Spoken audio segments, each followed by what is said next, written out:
Muy buenos días, queridos amigos, este domingo de servicio devocional, en el cual vamos a compartir un tema acorde a las fechas, donde en estos días se celebra el Día de Todos los Santos y el Día de los Fieles Difuntos, y lo vamos a llevar a la óptica de la enseñanza de la sabiduría occidental, con el folleto número 14 que tiene nuestra amada sede central, en el cual este se denomina la ciencia de la muerte.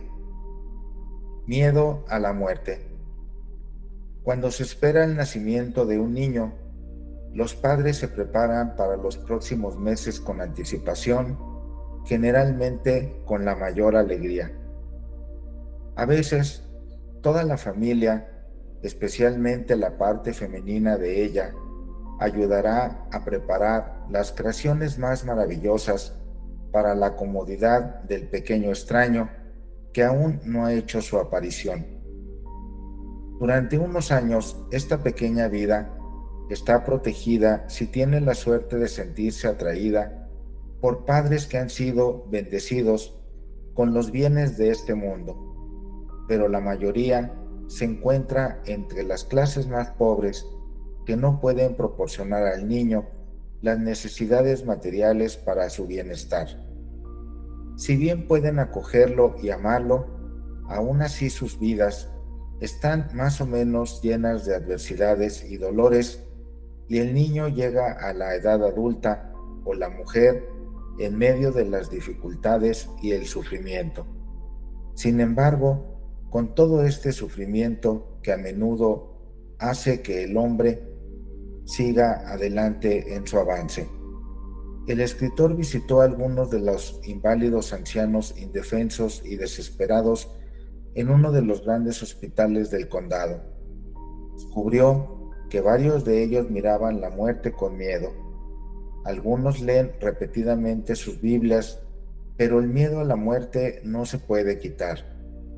Nos encontramos con ancianos débiles, tambaleantes, rodeados de nietos cuyas formas frívolas y más modernas a menudo provocan críticas de los abuelos abandonados y solitarios. A estos últimos a menudo se les hace sentir que están en el camino, pero cuando llega el momento de que uno de ellos viaje al gran más allá, generalmente se encuentra con este periodo con miedo y pesar.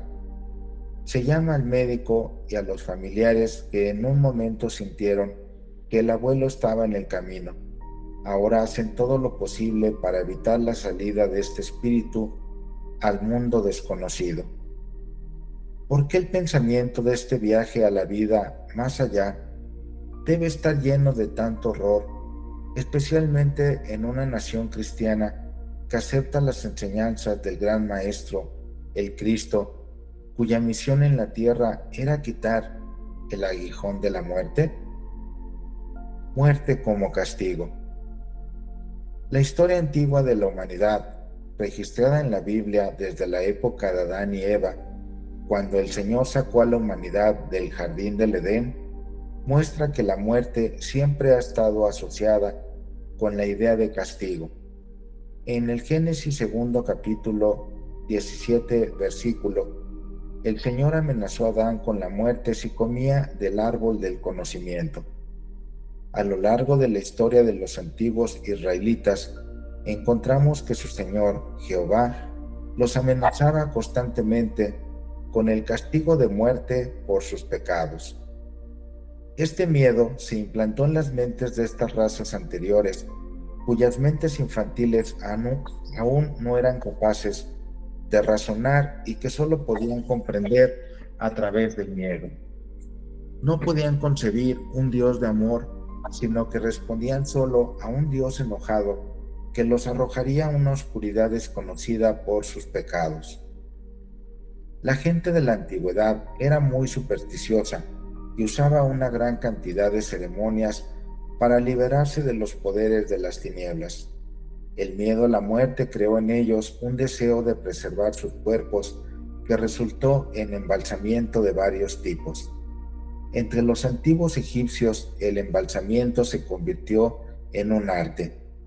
Después de que el cuerpo había sido sometido a un proceso de conservación por parte de los sacerdotes, se colocaba en una caja de sicomoro con la forma del cuerpo y se devolvía al pariente, que a menudo lo guardaba en casa y a veces en una bóveda o sepulcro privado. Algunas de estas momias se pueden encontrar en nuestros museos. Vida después de la muerte.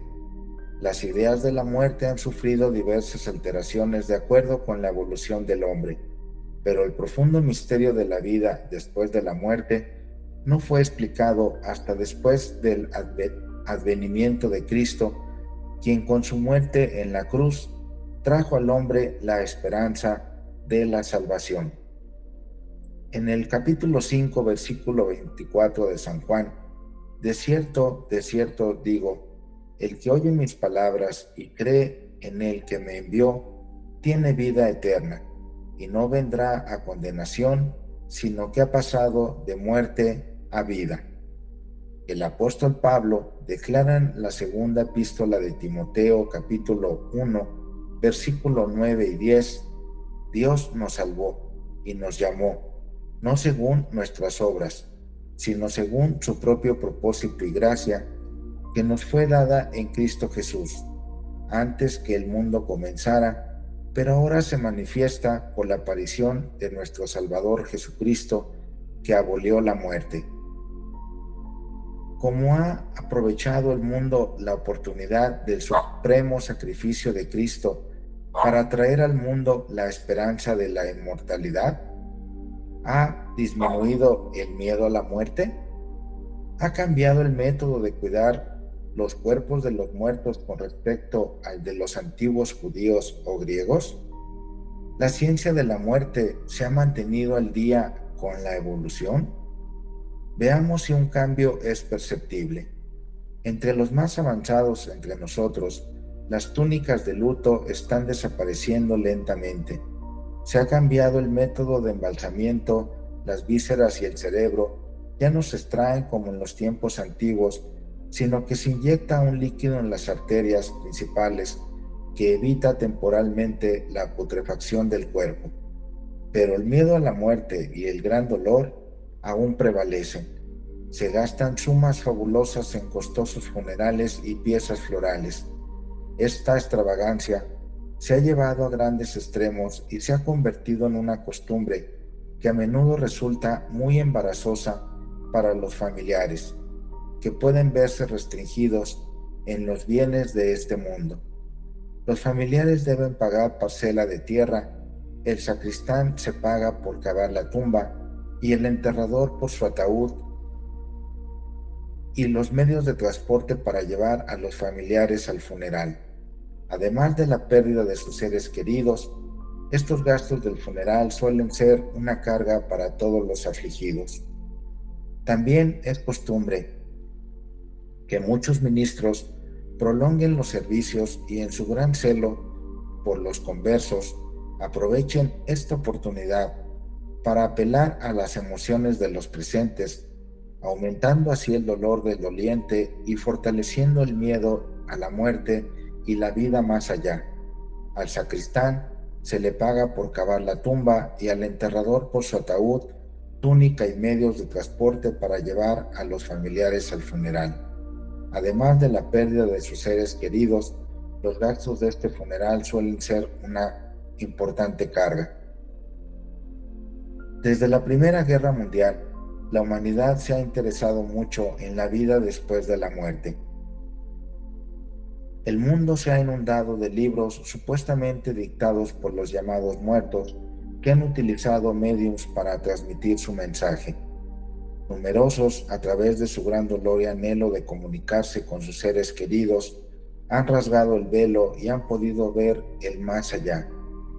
Pero una vez eliminado el miedo a la muerte, que es un gran paso adelante y un consuelo maravilloso para la humanidad, ¿qué se está haciendo para preparar al espíritu para el cambio llamado muerte?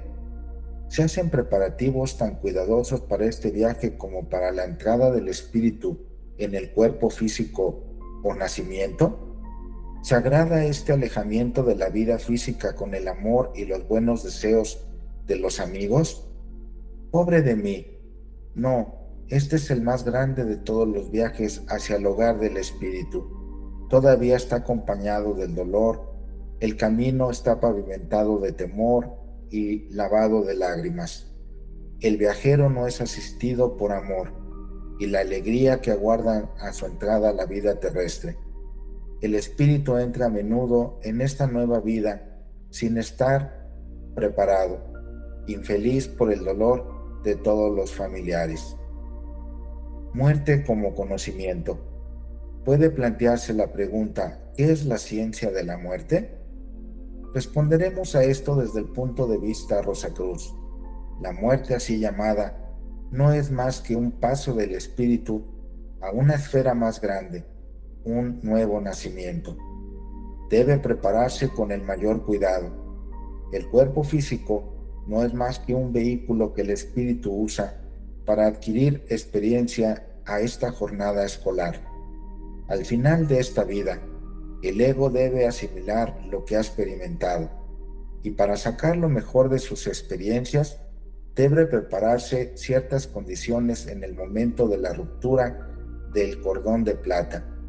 Esto suele ocurrir aproximadamente 3 días y medio después de la muerte.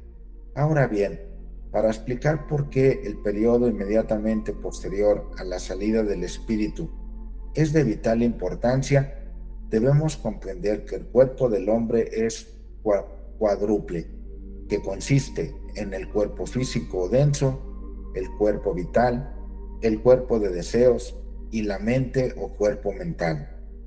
En lo que se llama muerte, el espíritu se retira con los dos vehículos superiores que están atados a los cuerpos físico y etérico por una cuerda delgada. Este, visto con los ojos del espíritu, tiene un brillo plateado y tiene la forma de dos seis. Conectados en las puntas de los dos ganchos, el extremo superior está conectado con los dos vehículos superiores, mientras que el extremo inferior todavía está conectado con el cuerpo físico. Al morir, los cuerpos mental y de deseos abandonan el físico, llevándose consigo un átomo permanente que durante la vida fue depositado en el ventrículo izquierdo del corazón. Este átomo, como la película negativa de la cámara, ha quedado impresionado con todas las experiencias de la vida que acaba de terminar. Al morir, la fuerza de este átomo abandona el cuerpo y todas estas impresiones se transfieren del cuerpo vital etérico, que es el almacén de estas experiencias, al cuerpo de deseos, que luego forman la base de la vida del hombre o la mujer en el purgatorio y el primer cielo.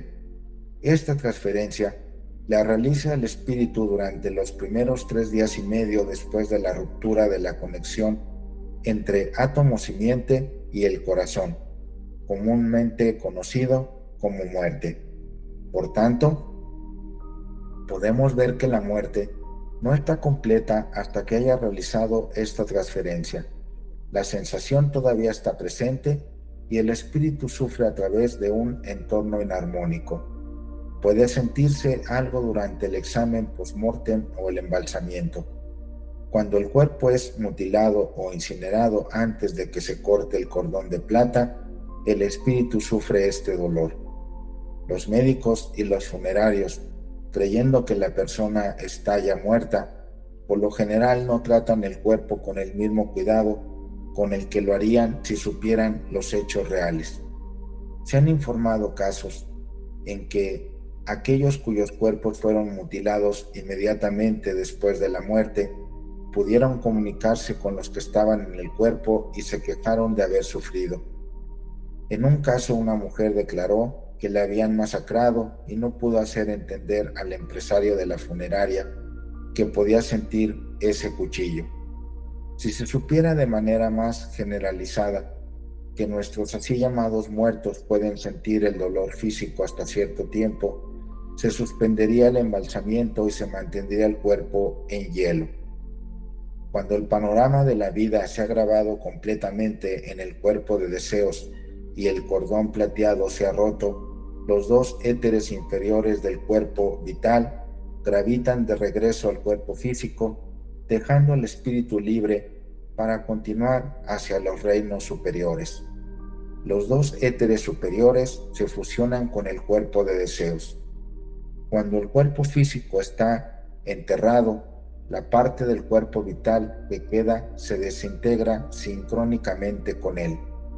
Cuando se incinera el cuerpo, el espíritu se libera mucho más rápidamente de todos los lazos que lo atan al manto físico gastado. A medida que el interés y la creencia en una vida después de la muerte se vuelva más universal, la necesidad de un método científico para el cuidado de aquellos que están pasando a la vida superior quedará impresa en la gente, y entonces tendremos enfermeras, médicos, ministros que estén versados tanto en la ciencia de la muerte como en la ciencia del nacimiento. El espíritu entonces está rodeado no solo de amor, sino de paz y tranquilidad en el momento de su muerte. También tendrá un registro más profundo y claro con el que comenzará su trabajo vital en su nuevo estado, en amoroso servicio.